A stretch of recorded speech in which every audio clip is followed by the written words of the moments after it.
সাবধানে থাকিস। কেন মামা কেন সাবধানে থাকতে হবে কিসের জন্য? হাতে পোলাপান রাখিস।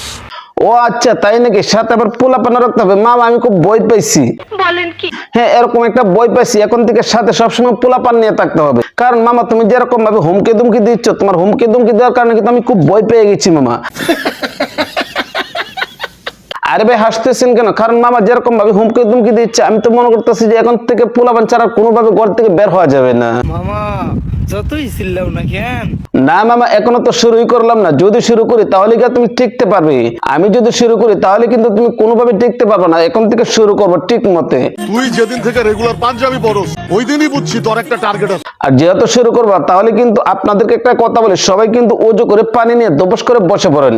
যদি ভিডিওর ভিতর থেকে আপনি উঠে যান তাহলে কিন্তু পুরোপুরি ভাবে আপনি ভিডিওটা দেখতে পারবেন না। এই কারণে শুরু থেকে শেষ পর্যন্ত ভিডিওটা দেখেন। মামা পিছন কিরকম ভাবে আজকে আগুন দেই। টার্গেট মিস হইব না। কিসের টার্গেট মামা? তুমি এরকম কিসের টার্গেট নিচ্ছ যে টার্গেটের কথা তুমি আমাদেরকে বলতেছো? নেক্সট টার্গেট কালাফাটা হাসনাত আব্দুল্লাহ। ও আচ্ছা হাসনাত আব্দুল্লাহকে তুমি টার্গেট করছো? কেন ভাই হাসনাত আব্দুল্লাহকে তুমি টার্গেট করছো কিসের জন্য? ওসমান হাদিবীরের তার মানে আমরা এই জিনিসটা বুঝতে পারলাম, হাদি ভাইয়ের মাথার মধ্যে যখন গুলি করছে দিনের বেলা প্রকাশ্য, তার মানে হাদি ভাইকে যে গুলি করছে তার সাথে তোমার অবশ্যই যোগাযোগ আছে। তার সাথে যদি তুমি যোগাযোগ না রাখতে তাহলে তুমি কিরকম ভাবে বললে যে হাসনাতের টার্গেট এখন? কি খবর হাদি ভাইয়া? শুনলাম ভরিয়ে দিছে। ভাই তুই কে রে ভাই? তোর পরিচয়টা আমার খুব জানার ইচ্ছা আছিল, কারণ তুই যেরকম ভাবে যে কথাগুলো বলছিস তোর পরিচয়টা একটু দেবে কি আমাকে কষ্ট করে? আবার পরিচয় দেওয়া লাগবো?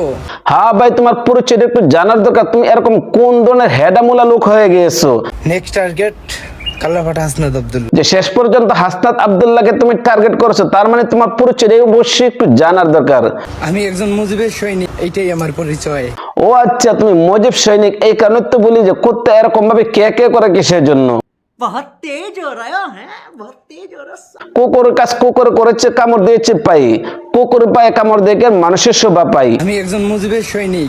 না ভাই বুঝতে পারলাম তুই মুজিব সৈনিক, কিন্তু তুই এখন কোথায় আছিস? এলাকা ছাড়ছি, দুনিয়া না। তুই এলাকাত নাই, তার মানে এলাকার মধ্যে যত আকাম কুকাম আছে এলাকার থেকে আকাম কুকাম করে এখন তুই প্রবাসে চলে গেছিস। তোর সাহস দেখে মাঝে মাঝে আমি অবাক হয়ে যাই। কারণ যদি তোর আকাম কুকাম না করতে তাহলে তার তুই প্রবাসে গেলে না। এলাকার মধ্যে যখন তুই আকাম কুকাম করেছিস তখন কিন্তু এলাকার মানুষের লাতিয়ে দিয়ে তোকে প্রবাসে পাঠিয়ে দিয়েছে। কথা কি ক্লিয়ার না ভেজাল আছে? কারণ এলাকার মানুষের তোকে পছন্দ করে না, যার কারণে কিন্তু তুই বড় বড় কথা বলছিস অন্য দেশে থেকে। ভাই তুই অন্য দেশে থেকে যে এরকম ভাবে বড় বড় কথা বলছিস, তোর ভিতরে কি একটু ডর বই নাই? মুজিব সৈনিক একমাত্র উপরে আল্লাহ ছাড়া কাউকে ভয় করে না। না মুজিব সৈনিকরা আল্লাহ ছাড়া কাউকে ভয় পায় না, ভয় এরকম ভাবে পেয়েছে শেষ পর্যন্ত দেশ থেকে পালিয়ে গেছে।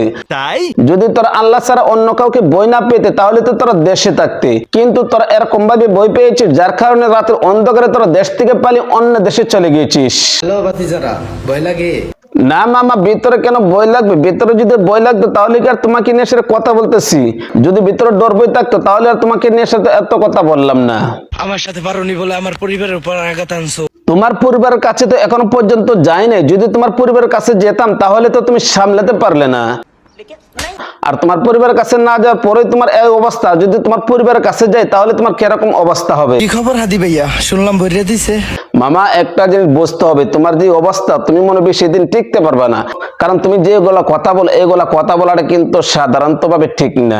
আমার সাথে পারোনি বলে আমার পরিবারের উপর আঘাত আনছো। না তোমার পরিবারের কাছে তো এখনো পর্যন্ত যাই নাই, যদি তোমার পরিবারের কাছে যাই তাহলে তুমি টিকতে পারবে না। আর যদি তোমার পরিবারের কাছে যাই তাহলে তুমি কি করবা? এই আমি ভয়ঙ্কর রূপে ফিরবো তোর জীবনে।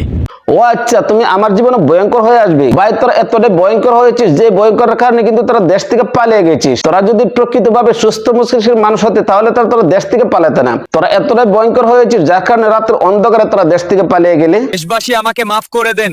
ভাই তোকে জনগণ মাফ করবে কিনা জানি না, কিন্তু তুই যেরকম ধরনের কাজ করছিস এরকম কাজ করার পর জনগণ কোনোভাবে মাফ করবে না। কারণ তুই যে ভাষায় কথা বলছিস এটা কিন্তু মানুষের ভিতরে তুই বিভ্রান্তি ছড়াচ্ছিস, যার কারণে কিন্তু তুই এখন কোথায় আছিস? হ্যাঁ ভাই তুই এরকম এক জায়গার মধ্যে চলে গেছিস যে জায়গা থেকে এখন আর তুই বের হতে পারবে না। ভাই তুই দেশে আসে যেরকম ভাবে বন্ধ হয়ে গেছে, এখন কিন্তু তুই প্রবাসে থাকাটা খুব কঠিন হয়ে গেছে, যার কারণে এখন তুমি মামা আন্দার ঘরের ভিতরে বসে বসে জিগির করো। আওয়ামী লীগ নিয়ে আর কথা বলবো না।